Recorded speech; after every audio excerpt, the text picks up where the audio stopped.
My name's Julie. I was the first kid Mom had, back when she was still figuring out her life. She married young, straight out of high school, to my dad, Thomas. They were all about love and less about money, which didn't seem to work for her long. I was still toddling around when she met Richard, a guy with a wallet as thick as a brick and a fancy car to boot. She left Dad, took me, and never looked back, except to collect the alimony checks.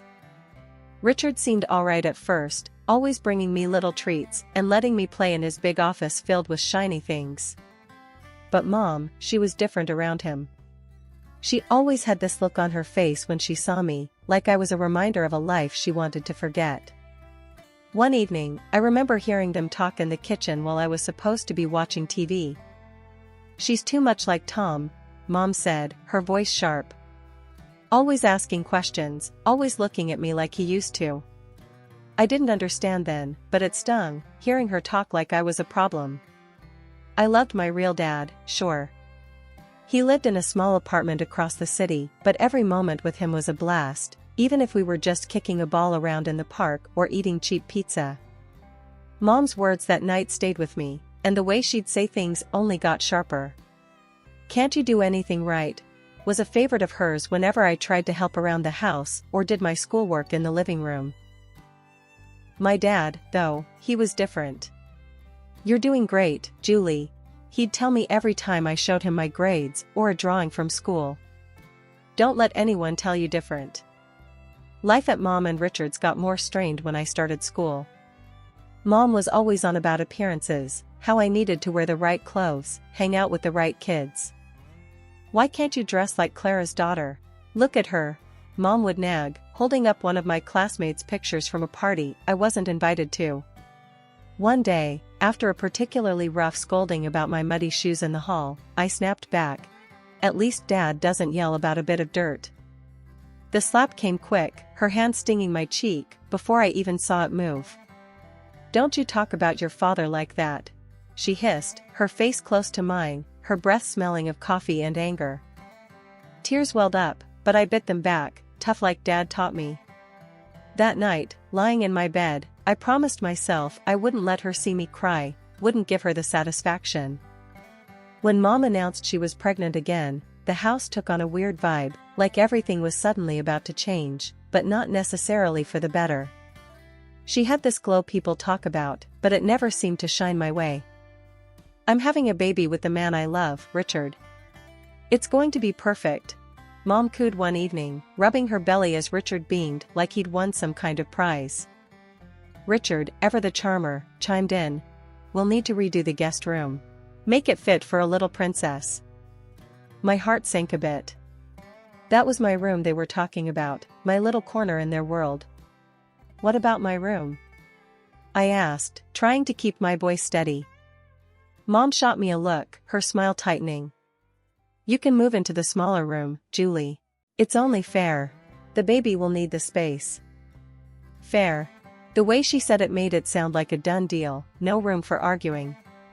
So, I moved. Packed up my stuff and relocated to the smallest room in the house, barely bigger than a closet. The months flew by, and soon Lily was born. She was all anyone could talk about. "Isn't she just the most beautiful baby you've ever seen?" Mom would gush to her friends over the phone, cradling Lily like she was made of the most precious porcelain. "Yeah, she's cute," I'd mutter, trying to make myself part of the conversation. Cute was an understatement. Lily was adorable, and I couldn't help but love her at first sight. I wanted to be a good big sister, wanted to be involved and help out. One afternoon, I tried to sneak into Lily's room while Mom was busy in the kitchen. I tiptoed in, peering over the crib at my baby sister, who was gurgling happily.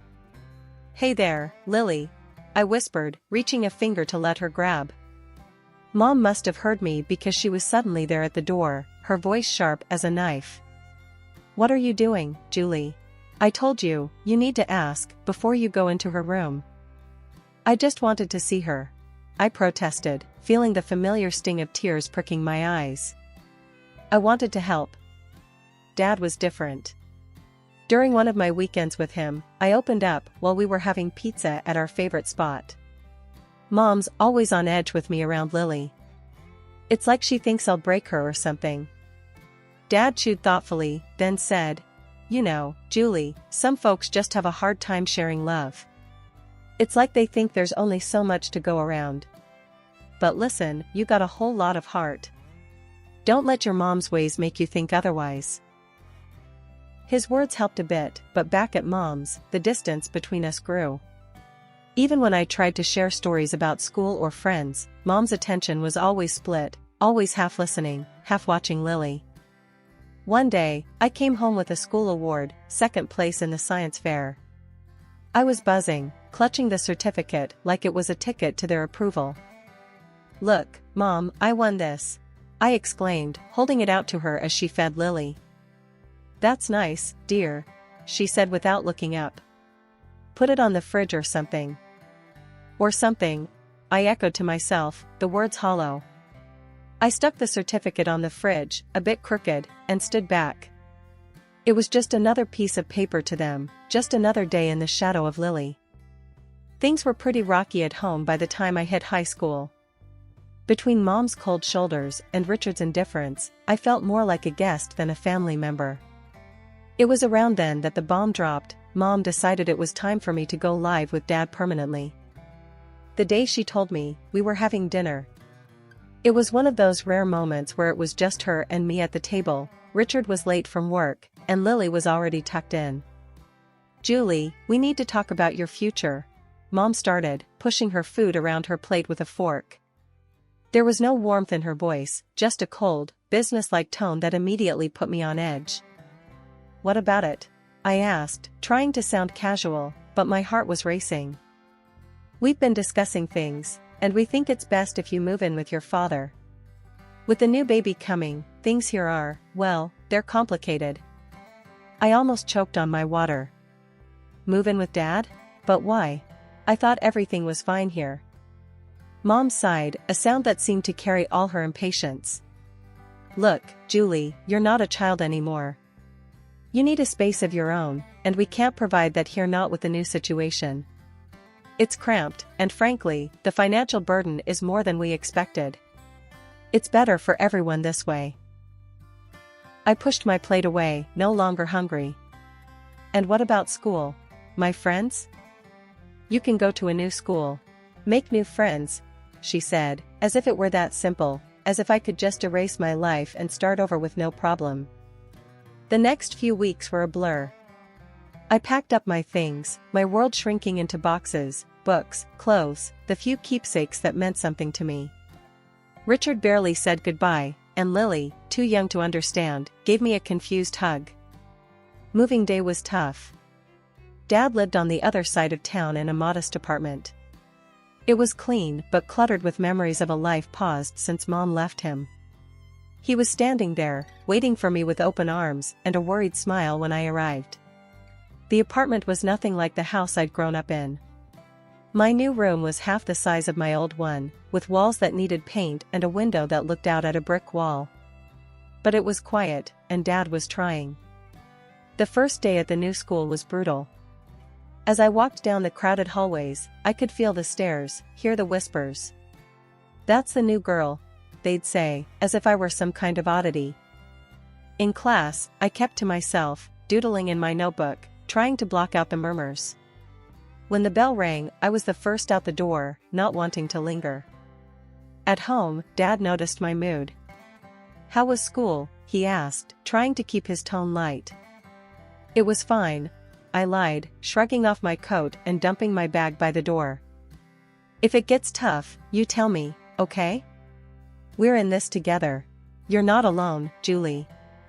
His words meant a lot, but the loneliness I felt was deep, gnawing. It wasn't just about missing my old friends or the big house. It was about feeling unwanted, pushed out, because I was too much of a burden. Adjusting to life at Dad's wasn't easy, but I figured out pretty quick that if I didn't pull myself together, things would just get worse. I woke up one morning, looked around my cramped room, and decided it was time to take charge of my life. "No one else is gonna do it for me," I muttered under my breath. Dad noticed the change in me almost immediately. Over breakfast one day, he looked up from his coffee and said, "You're looking more determined these days, Julie. What's on your mind?" I stirred my cereal around, thinking about how to word it. "I want to make something of myself, Dad. I don't want to end up stuck, you know?" He nodded, a serious look crossing his face. "I hear you, kiddo. So, what's the plan?" "That scholarship, the big one for the top students. I'm gonna get it," I declared, more to convince myself than him. Dad's smile was all the encouragement I needed. "If anyone can get it, it's you. Just tell me what you need from me." School was tough, with long hours spent catching up and even longer evenings buried in books. My teachers noticed the shift, even the tough ones seemed to respect the grind. Ms. Jensen, my math teacher, kept me after class one day. "Julie, your work has improved dramatically. What's the sudden interest?" "I need that scholarship," I replied bluntly, packing up my stuff. "I've got plans, and they don't include being stuck here forever." Ms. Jensen studied me for a moment, then nodded slowly. "Well, keep at it. And let me know if you need extra help. I'm here." Making friends wasn't easy, but I managed to find a few people who didn't seem to mind that I wasn't all fun and games. During lunch, I'd sit with Maria and Luke, two kids who weren't exactly at the top of the social ladder but knew how to laugh. "So, Julie, you're like a library ninja now, huh?" Luke joked one day, nudging me as we sat down with our trays. I cracked a smile. "Yeah, gotta be stealthy if I want to snag the best study spots." Maria chimed in, her voice soft but sincere. "It's cool what you're doing, Julie. Most wouldn't bother." The days rolled into months, and the pressure mounted as application deadlines drew near. Dad was my rock, always there with a hot meal and a listening ear whenever the stress got too much. The day I got the scholarship letter, my hands were shaking as I tore it open.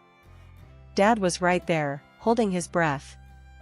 I scanned the words, my heart pounding in my chest, and then I whooped so loud I swear the neighbors heard.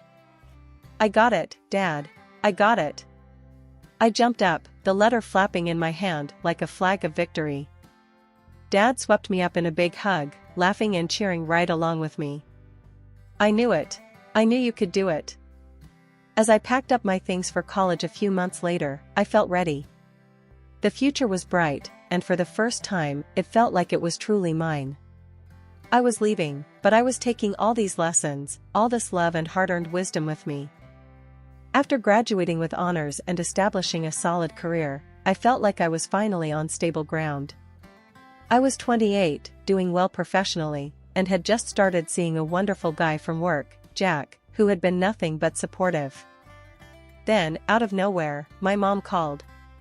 We hadn't spoken much since I moved out, but suddenly here she was, back with a request, or more like a demand. "Julie, your sister Lily is going to college in your city. We've paid her tuition, and we think it'd be best if she stayed with you," Mom said, her tone making it clear this wasn't just a suggestion. I hesitated, memories of our strained relationship flashing through my mind. But I wanted to believe things could be different.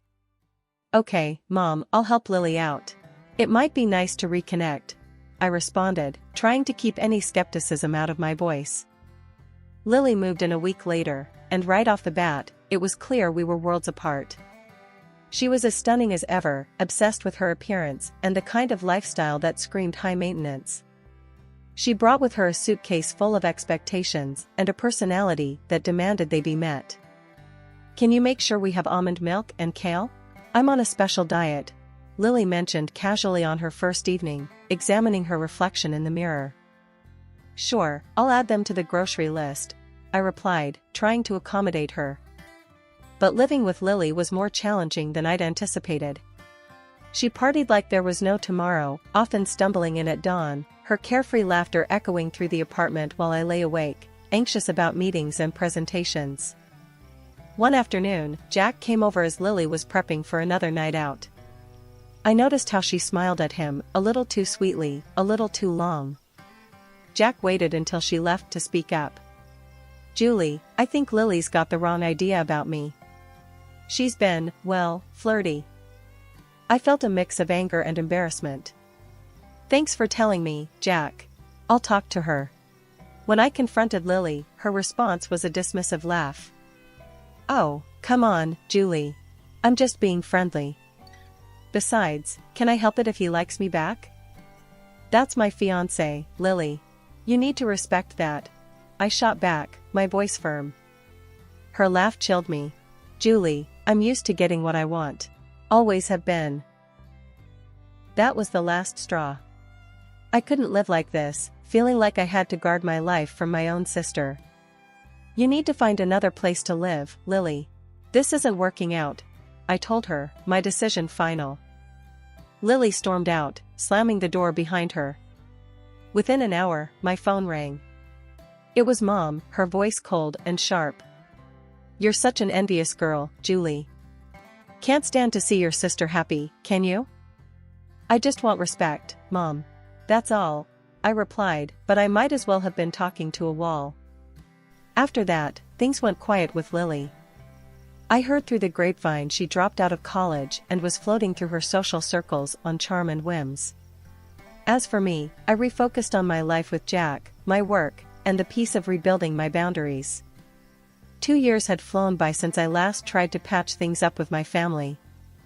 Things were going well for me, I was moving up at work, and life with Jack was better than ever. That's when I heard the news about Lily. She had dropped out of college and was getting married to some rich guy she'd met. Feeling a mix of curiosity and goodwill, I picked up the phone to call home and offer my congratulations. It was my mom who answered, her voice cold and distant as always. Mom, I heard about Lily's wedding. I just wanted to say congratulations. I started, trying to keep my tone light. Well, don't bother. We're not waiting for you at the wedding. It's for rich people only, and we don't need any beggars there. She spat out, her words cutting deep. I clenched the phone a little tighter, feeling the old sting of rejection. Really, Mom? That's how you're going to be? What did you expect, Julie? You've always been the difficult one. Just stay away, she said before hanging up. I stood there, phone in hand, the dial tone echoing in my ear. The hurt was palpable, but I wasn't going to let it ruin me.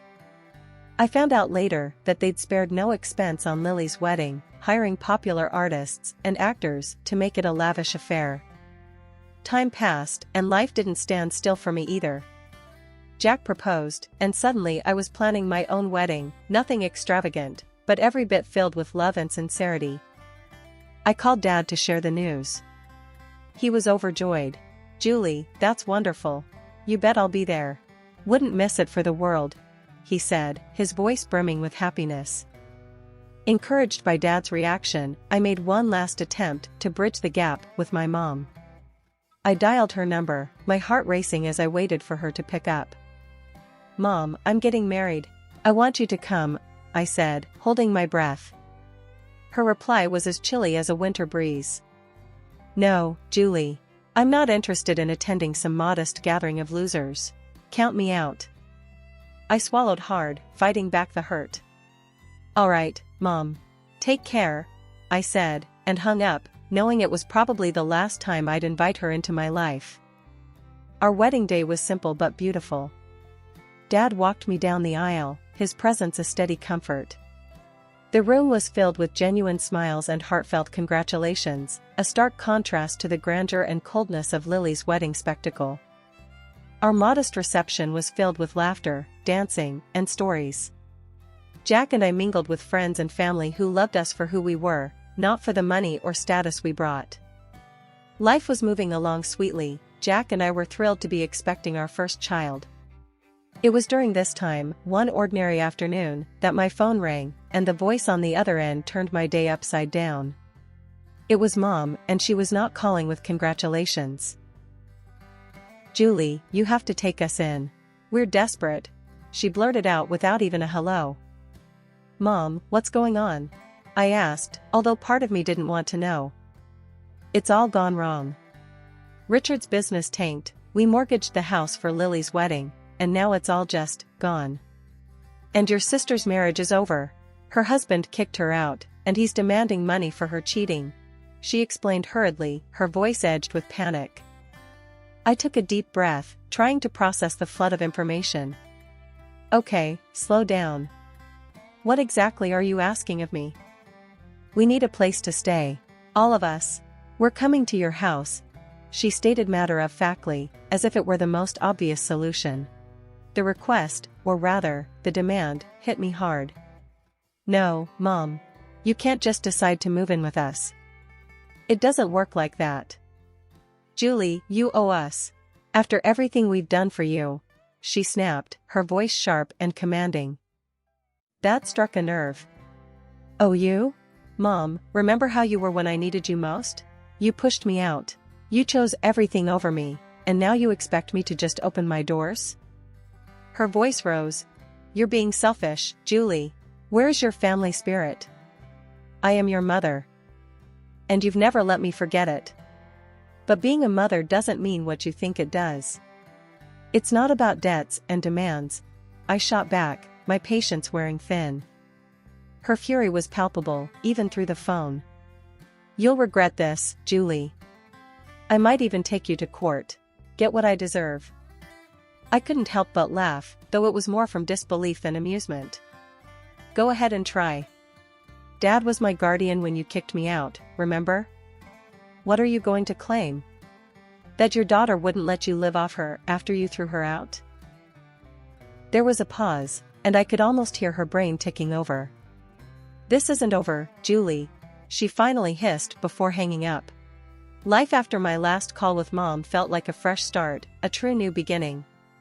Jack and I were busy getting the nursery ready, picking out paint colors, and assembling cribs, all while navigating the usual ups and downs of pregnancy. It was a Sunday morning, bright and early, and I was setting up some baby clothes we'd just bought, folding them neatly into the new dresser. Jack was drilling something in the corner, the electric screwdriver buzzing away. He stopped, wiped his forehead, and looked over at me with a smile. How's it going over there, Julie? Need any help? I've got it, thanks. Just thinking about everything. It's really happening, huh? I responded, running my hand over a tiny, soft onesie. It really is. We're going to be parents, Julie. His voice was full of awe and a bit of nervous excitement. Just then, there was a knock at the door. I was surprised. Who could it be this early on a Sunday? Jack went to answer it while I continued organizing. I heard voices, and then Jack called out, Julie, it's for you. Walking into the living room, I was surprised to see my dad standing there, a big grin on his face and a teddy bear in hand. Surprise, he exclaimed. Dad, what are you doing here? I couldn't hide my delight, rushing over to give him a big hug. I wanted to come and see how my favorite daughter is doing. And I brought something for my future grandchild. He handed me the teddy bear, which was soft and cuddly. Thank you, Dad. It means the world to me that you're here, I said, feeling a bit emotional. We sat down, and Dad looked around at the half-assembled baby furniture and the stacks of baby books. Looks like you're almost ready for the little one. We're trying. It's a lot, but we're excited, I told him, then paused, biting my lip. Dad, I had another call with Mom. It didn't go well. Dad's expression sobered. I heard about it from your mom. She wasn't too pleased, was she? No, she wasn't. But Dad, I stood my ground. I had to. For me, for Jack, for the baby. We need peace here, I said firmly. The day passed with us sharing stories, Dad giving us some unsolicited but amusing parenting advice, and just enjoying being together. It was a good day, one of those days you know you'll look back on fondly. As the sun set, painting the sky in shades of orange and pink, Jack, Dad, and I sat on the porch, a gentle breeze rustling the leaves. Jack put his arm around me, and I leaned into him. You know, despite everything with Mom and all the drama, I feel lucky. We have each other, we're about to start this amazing new chapter, and I have a feeling it's going to be great, I said, looking out at the fading light. Jack kissed the top of my head. It will be. We've got this, Julie. As night fell and Dad said his goodbyes, I felt a profound sense of contentment and readiness for what was to come. The challenges with my mom and the uncertainty of new beginnings had been tough, but they'd led me here, to this moment, surrounded by love and support.